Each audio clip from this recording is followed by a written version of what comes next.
Dear students, I am Dr. Geeta Garg, Associate Professor of Chemistry, LBS College, Kotputli.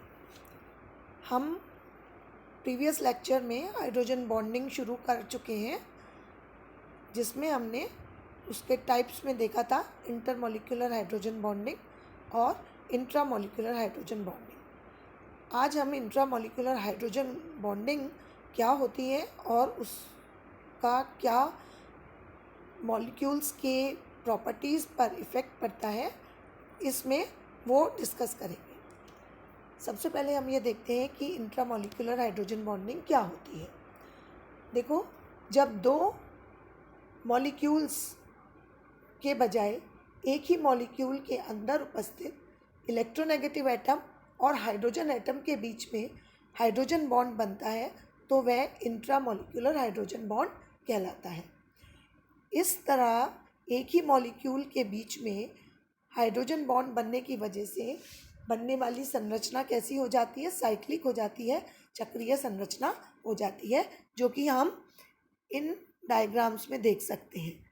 ये underline किया हुआ है, इसमें आप देख सकते हैं कि सारी साइक्लिक स्ट्रक्चर्स मौजूद हैं। अब हम ये देखेंगे कि साइक्लिक स्ट्रक्चर क्यों बनती है। क्योंकि एक ही मॉलिक्यूल के अंदर जब बॉन्ड बन जाता है तो वो क्लोज चेन स्ट्रक्चर हो जाती है, और इस क्लोज चेन स्ट्रक्चर होने की वजह से वो बहुत स्टेबल कंपाउंड बन जाता है।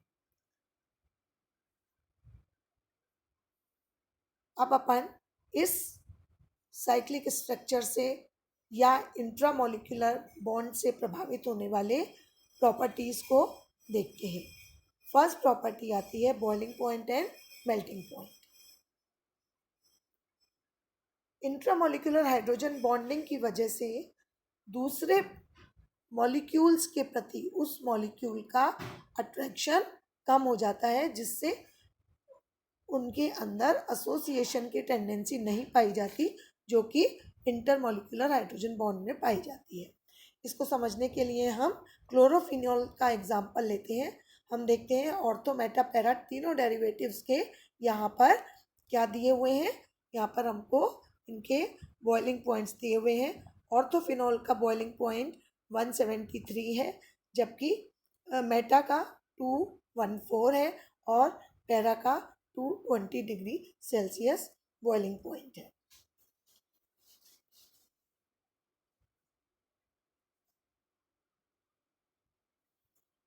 हमें यहाँ क्लियरली दिखाई दे रहा है कि सबसे कम बॉइलिंग पॉइंट किसका है?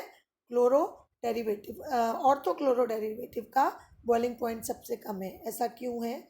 ऐसा इसलिए है क्योंकि इसमें इंट्रामॉलिक्यूलर हाइड्रोजन बॉन्ड बनने की वजह से ये दूसरे मॉलिक्यूल्स के साथ में एसोसिएशन नहीं कर पाता।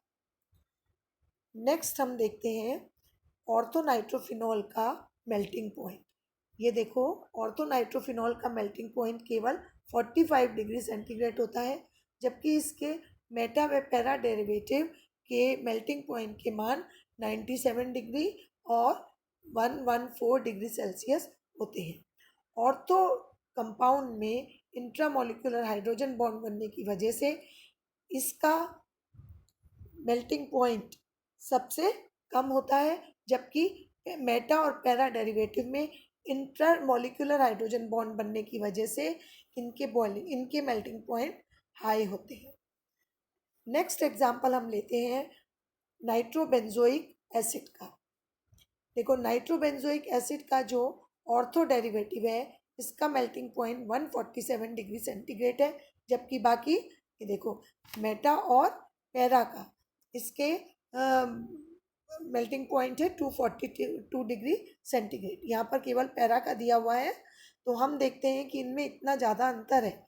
तो इतना ज़्यादा अंतर क्यों है? इसका भी कारण है कि ऑर्थो डेरिवेटिव में इंट्रामॉलिक्यूलर हाइड्रोजन बॉन्ड, जैसे कि आप देख पा रहे हो, ये देखो, इसी मॉलिक्यूल के हाइड्रोजन एटम और ऑक्सीजन एटम के बीच में डॉटेड लाइन के द्वारा हाइड्रोजन बॉन्ड फॉर्मेशन दिखाई गई है, जिसकी वजह से ये दूसरे मॉलिक्यूल के साथ एसोसिएट नहीं हो पाता और इसका मेल्टिंग पॉइंट 147 डिग्री सेंटीग्रेड रहता है। नेक्स्ट प्रॉपर्टी आती है, इन एग्जाम्पल्स को देखने के बाद हम चलते हैं नेक्स्ट प्रॉपर्टी पर, जो कि है डिसोसिएशन कांस्टेंट ऑफ एसिड्स। आपको ये मालूम है कि डिसोसिएशन कांस्टेंट क्या होता है? जब कोई भी मॉलिक्यूल डिसोसिएट होता है, वियोजित होता है, तो उसका जो स्थिरांक होता है उसको हम वियोजन स्थिरांक कहते हैं। अब देखो इंट्रामोलिकुलर हाइड्रोजन बॉन्डिंग से ये कैसे इफेक्ट करता है कि इंट्रामोलिकुलर हाइड्रोजन बॉन्डिंग की वजह से कुछ एसिड्स के जो एनायन बचते हैं, डिसोसिएट होने से क्या होगा, प्रोटॉन अलग हो जाएगा और एक एनायन रहेगा। तो एनायन जो है उसमें स्टेबिलिटी आ जाती है, स्थायित्व हो जाता है। अब इस कंडीशन में उस एसिड का डिसोसिएशन बहुत बढ़ जाता है। अब डिसोसिएशन बढ़ने का क्या मतलब है कि वो प्रोटॉन ज़्यादा देने लग जाता है, जिससे उसकी एसिड स्ट्रेंथ बढ़ जाती है। फॉर एग्जांपल हम हाइड्रोक्सी बेंजोइक एसिड ले रहे हैं।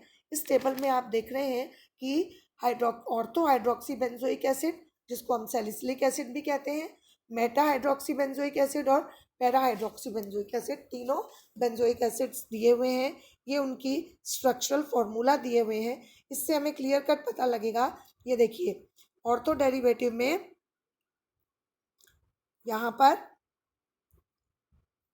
इंट्रामोलिकुलर हाइड्रोजन बॉन्ड बनने के चांसेस पूरे हैं।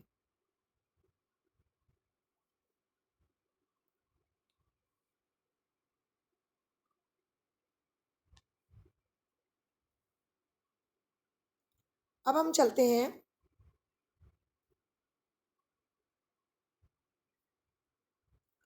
बाकी स्ट्रक्चर्स पर, जहाँ की इंटरमोलिकुलर हाइड्रोजन बॉन्ड बनता है, जिसकी वजह से वो स्टेबल होते हैं, ना कि उसमें इंट्रामोलिकुलर हाइड्रोजन बॉन्ड बनता है। इसीलिए ऑर्थो हाइड्रोक्सी डेरिवेटिव जो है प्रोटॉन देने के बाद बचा हुआ जो इसका एनायन है वो स्टेबलाइज हो जाता है, जिसकी वजह से ये हाईली डिसोसिएशन कांस्टेंट शो कर रहा है। नेक्स्ट आता है स्टेबिलिटी ऑफ क्लोरल हाइड्रेट। देखो हमें अच्छी तरह से मालूम है ये चीज़, हम पहले से पढ़ते आ रहे हैं कि जिन मॉलिक्यूल्स में या जिन कंपाउंड्स में एक ही कार्बन पर एक से ज़्यादा OH समूह जुड़े हुए होते हैं, वो कैसे होते हैं, बहुत अनस्टेबल होते हैं। लेकिन यदि उस कार्बन एटम के साथ में हाईली इलेक्ट्रोनेगेटिव एटम जुड़ जाए तो वो कंपाउंड बहुत स्टेबल हो जाता है। इसको समझने के लिए हम क्लोरल हाइड्रेट का एग्जांपल लेते हैं। देखो क्लोरल हाइड्रेट में एक ही कार्बन एटम पर कितने OH ग्रुप जुड़े हुए हैं, 2 OH समूह जुड़े हुए हैं। इसके बावजूद भी ये बहुत अधिक स्थायी यौगिक होता है। ऐसा क्यों होता है? ऐसा इसलिए होता है क्योंकि इसके अंदर इंट्रामोलिकुलर हाइड्रोजन बॉन्ड बन रहा है, यानी हाइड्रोजन एटम और इसी कंपाउंड के, इसी मॉलिक्यूल के क्लोरीन एटम के बीच में। इसलिए क्लोरल हाइड्रेट जो है एक ही कार्बन एटम पर 2 OH समूह होने के बावजूद भी अत्यधिक स्थायी होता है। तो ये कुछ इंट्रामोलिकुलर हाइड्रोजन बॉन्डिंग की वजह से इफ़ेक्ट होने वाली प्रॉपर्टीज़ थी जो हमने देखा। आशा है आपको समझ में आया होगा। अब हम नेक्स्ट वीडियो में हाइड्रोजन बॉन्डिंग से प्रभावित होने वाले और गुणों को भी डिस्कस करेंगे, जिसमें दोनों तरह के इंटरमोलिकुलर और इंट्रामोलिकुलर हाइड्रोजन बॉन्ड को कंसीडर करेंगे। Thank you so much.